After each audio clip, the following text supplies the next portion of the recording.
किस उपाय से मनुष्य प्रमादवश अथवा जानकर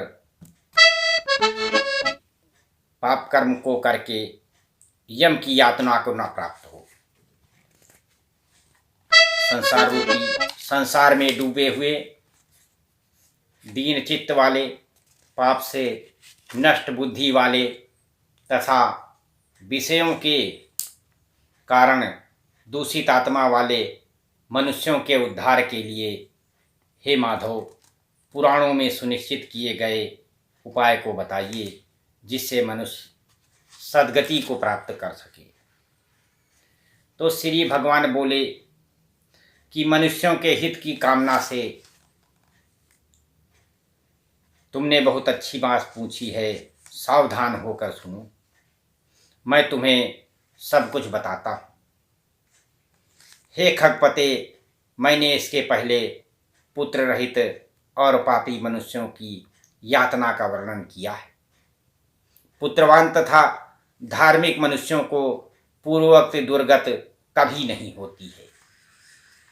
यदि अपने पूर्वजित कर्मों के कारण पुत्र उत्पत्ति में विघ्न हो तो किसी उपाय से पुत्र की उत्पत्ति संपन्न करें। हरिवंश पुराण की कथा सुनकर विधान पूर्वक सतचंडी यज्ञ करके तथा भक्ति पूर्वक भगवान शिव की आराधना करने पर पुत्र रत्न के प्राप्त में आसानी होती है। पितरों की पुण्य नामक नरक से रक्षा पुत्र करता है। स्वयं भगवान ब्रह्मा ने ही उसे पुत्र नाम कहा है। एक धर्मात्मा पुत्र संपूर्ण कुल को तार देता है। पुत्र के द्वारा व्यक्ति लोकों को जीत लेता है, ऐसा सनातनी कथन है।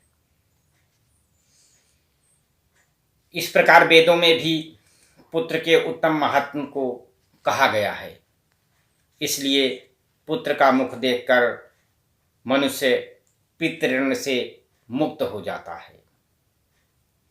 पौत्र का स्पर्श करके मनुष्य 3 देव, ऋषि, पितृ ऋणों से मुक्त हो जाता है। इस प्रकार पुत्र, पौत्र और प्रपौत्र से यमलोकों का अतिक्रमण करके स्वर्ग को प्राप्त करता है।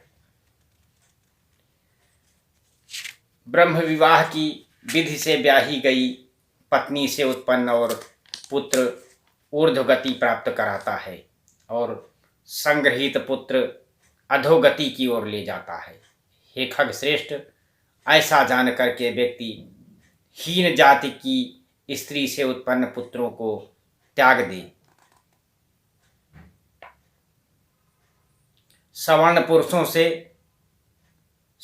स्त्रियों से जो पुत्र उत्पन्न होते हैं वे और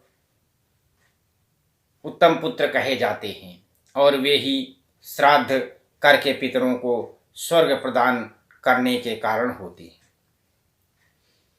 औरस पुत्र के द्वारा किए गए श्राद्ध से पिता को स्वर्ग प्राप्त होता है। इस विषय में क्या कहना। दूसरे के द्वारा दिए गए श्राद्ध से भी प्रेत स्वर्ग को चला जाता है। और इस विषय में सुनो कि यहाँ मैं एक प्राचीन इतिहास कहता हूँ।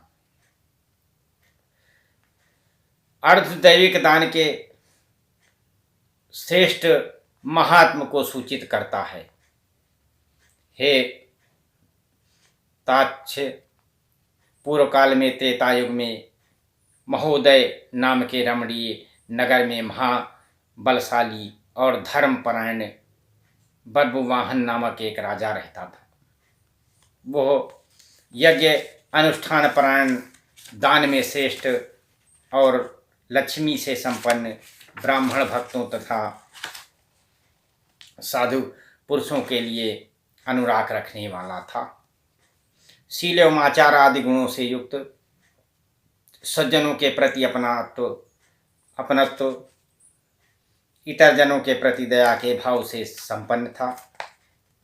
छात्र धर्म परायण तथा औरस पुत्र की भांति धर्मपूर्वक अपनी प्रजा का पालन करता था और दंड देने योग्य अपराधियों को दंड देता था।